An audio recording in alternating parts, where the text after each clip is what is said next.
अस्सलामुअलैकुम वरहमतुल्लाहि वबरकातुहू। जनाब बाबूभाई सोपारी वाला गर्ल्स प्राइमरी स्कूल, कक्षा 8, विषय हिंदी, विषयांग इकाई 9 ममता।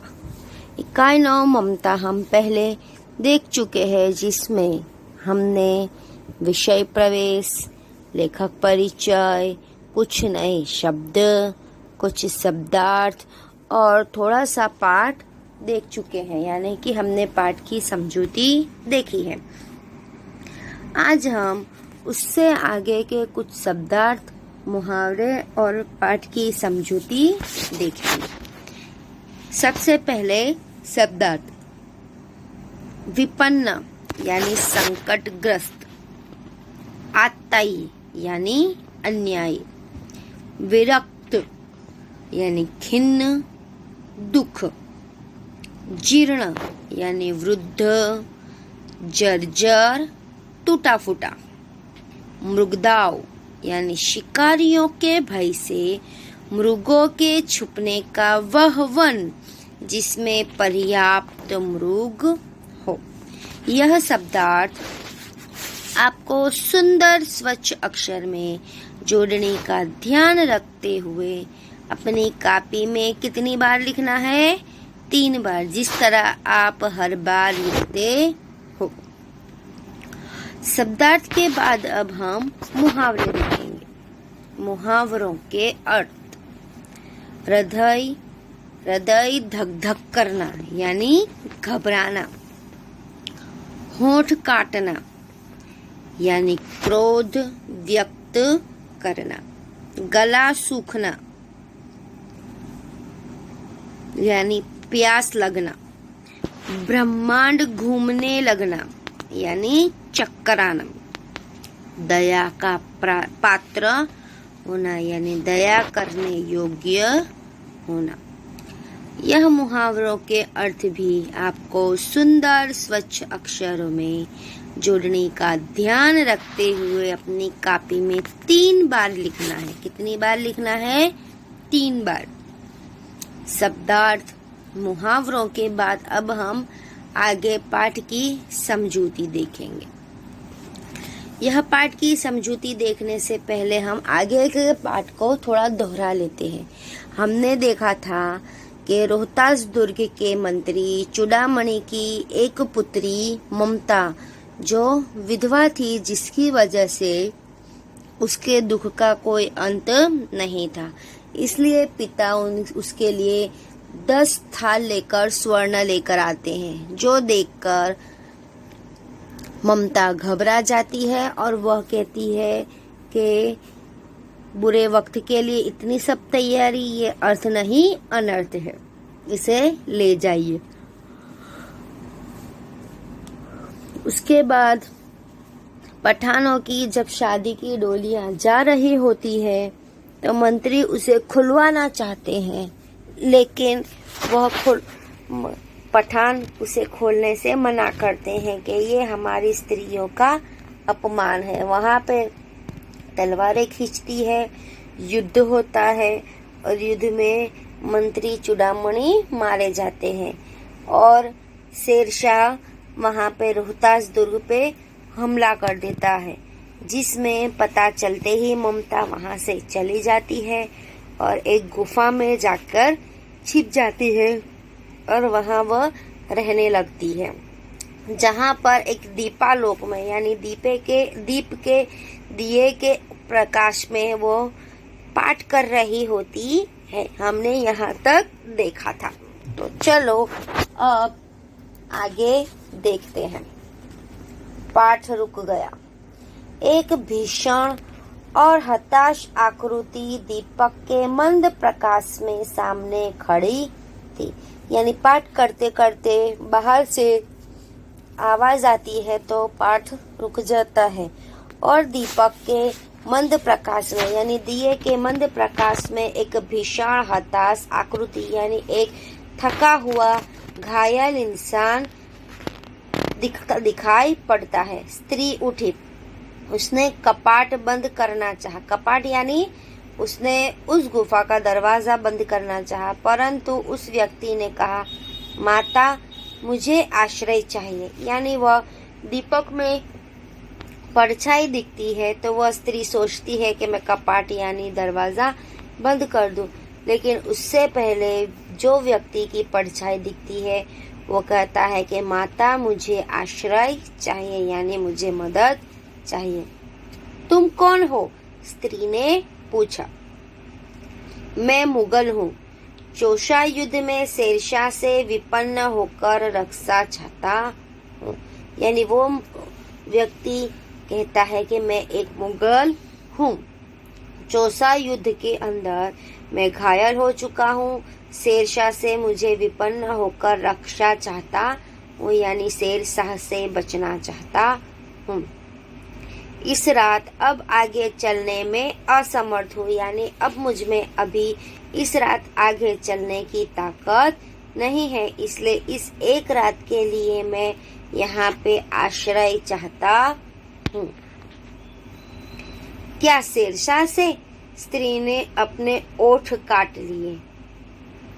यानी शेरशाह का नाम सुनते ही उस स्त्री, वो स्त्री कौन थी? ममता थी। यानी ममता को अपने दिन याद आ गए कि किस तरह शेरशाह की वजह से उसके पिता की मृत्यु हुई थी और उसके राज्य को शेरशाह ने जब्त कर लिया था। हाँ माता, वह व्यक्ति उत्तर देता है कि हाँ शेरशाह, परंतु तुम भी वैसे ही क्रूर हो। वही भीषण रक्त की प्यास, वही निष्ठुर प्रतिबिंब तुम्हारे मुख पर भी है सैनिक। यानी वह स्त्री कहती है कि तुम भी तो शेरशाह जैसे ही दिखाई दे रहे हो। वही खून की प्यास यानी कि लोगों का कत्ल करने वाले निष्ठुर, यानी निष्ठुर प्रतिबिंब तुम्हारे मुख पर, उसके जैसा ही निर्दयी प्रतिबिंब तुम्हारा भी दिखाई पड़ता है। मेरी कुटी में स्थान नहीं है, जाओ कहीं दूसरा आश्रय खोज लो। यानी वो स्त्री कहती है कि मेरी झोपड़ी में, मेरी कुटी में तुम जैसे लोगों के लिए कोई स्थान नहीं है, जाओ और दूसरी जगह आश्रय मांगो, यानी कहीं और तुम यहाँ से चले जाओ। गला सूख रहा है, साथी छूट गए हैं, अश्व गिर गए हैं, इतना थका हूँ इतना। कहते कहते वह व्यक्ति धम्म से बैठ गया। यानी वह व्यक्ति कहता है कि पानी के बिना मेरा गला सूख रहा है, मेरे सब साथी भी छूट गए हैं, अश्व यानी घोड़ा, मेरा घोड़ा भी गिर गया है, इतना थका हुआ हूँ इतना। यानी इतना कहते कहते वह जमीन पे बैठ पड़ता है। उसके सामने पूरा ब्रह्मांड घूमने लगा, यानी अचानक से उसे चक्कर आने लगा। स्त्री ने सोचा यह विपत्ति कहाँ से आई?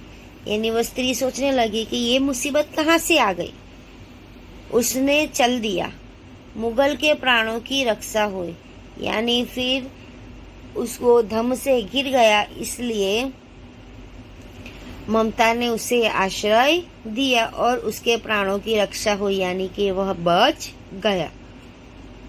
वह सोचने लगी कि ये सब दया के पात्र नहीं, मेरे पिता का वध करने वाले आत्ताई। घृणा से उसका मन विरक्त हो गया। यानी ममता अचानक से सोचने लगती है कि ये लोग सब बहुत ही क्रूर और निर्दयी है, ये सब दया के पात्र नहीं, यानी इन पर दया करनी नहीं चाहिए। मेरे पिता का वध करने वाले, यानी मेरे पिता को मारने वाले भी यही लोग हैं। घृणा से उसका मन विरक्त हो गया, यानी उससे उस पर गुस्सा आने लगा। स्वस्थ होकर मुगल ने कहा, माता तो फिर मैं यहाँ से चला जाऊं? यानी जैसे ही वो अच्छा हो गया उसने कहा कि माता मैं यहाँ से चला जाऊं। स्त्री विचार कर रही थी, मैं ब्राह्मणी हूँ, मुझे तो अपना धर्म अतिथि देव के सत्कार का पालन करना चाहिए। अचानक वो स्त्री सोचने लगी कि मैं तो एक ब्राह्मणी हूँ, यानी एक ब्राह्मण हूँ, मेरा धर्म है अतिथि देवो भव, अतिथि का सत्कार यानी अतिथि मेहमान का आदर सत्कार करना मेरा धर्म है। मुझे तो अपने धर्म का पालन करना ही चाहिए।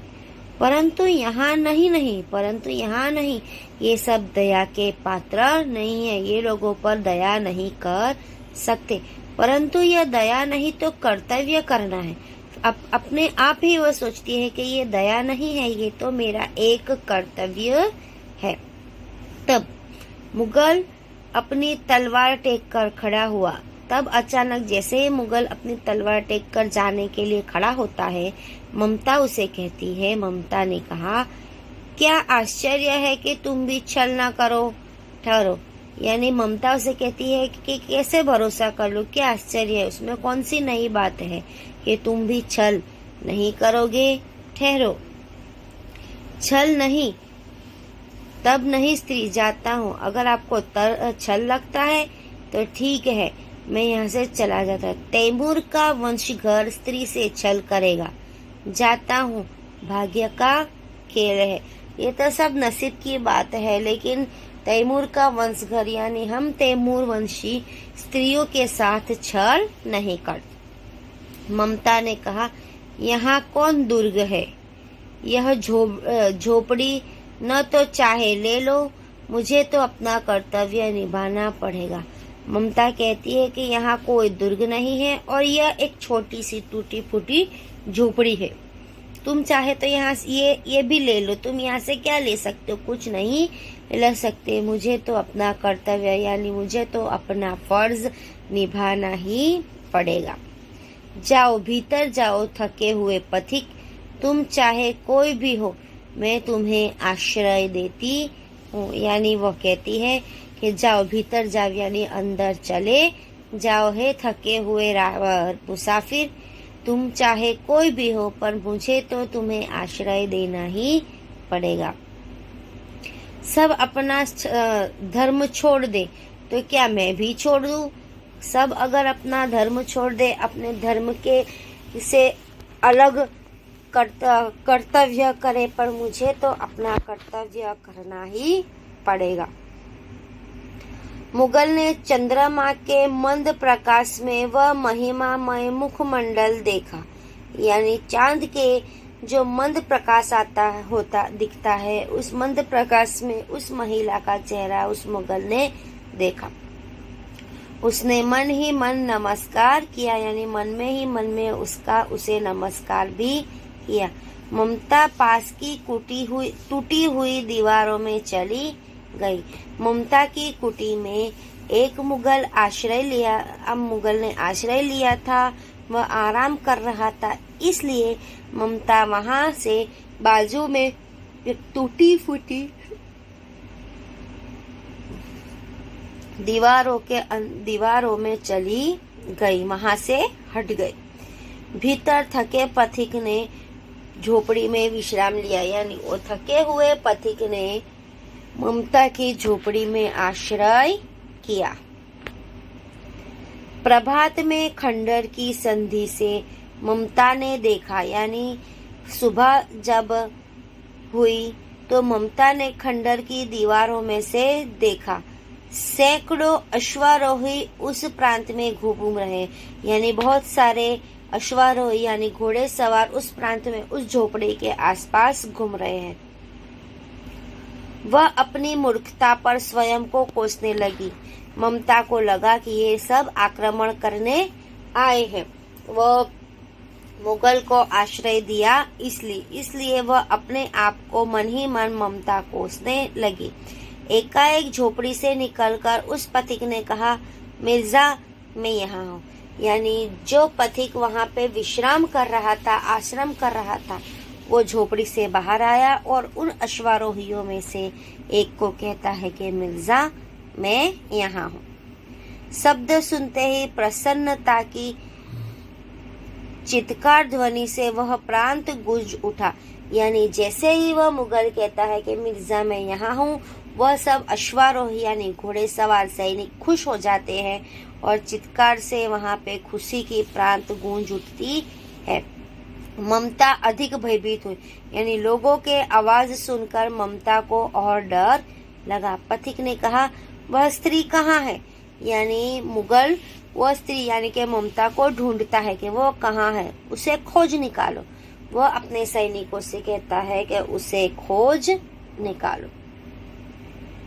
ममता छिपने के लिए अधिक सचेष्ट हुई, यानी ममता छुपने के लिए और चौकन्नी हुई। उसे डर लगा कि ये मुझे क्यों ढूंढ रहे हैं।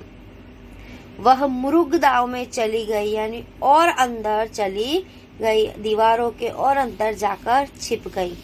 दिन भर उसमें से न निकली, पूरा दिन बीत गया पर वह उस मुरुग दाव से निकली नहीं। संध्या हो गई, यानी शाम का वक्त हो गया। वे लोग जाने लगे। अब ममता न मिलने पर शाम कर थक हार कर वे लोग भी वहां से जाने लगे।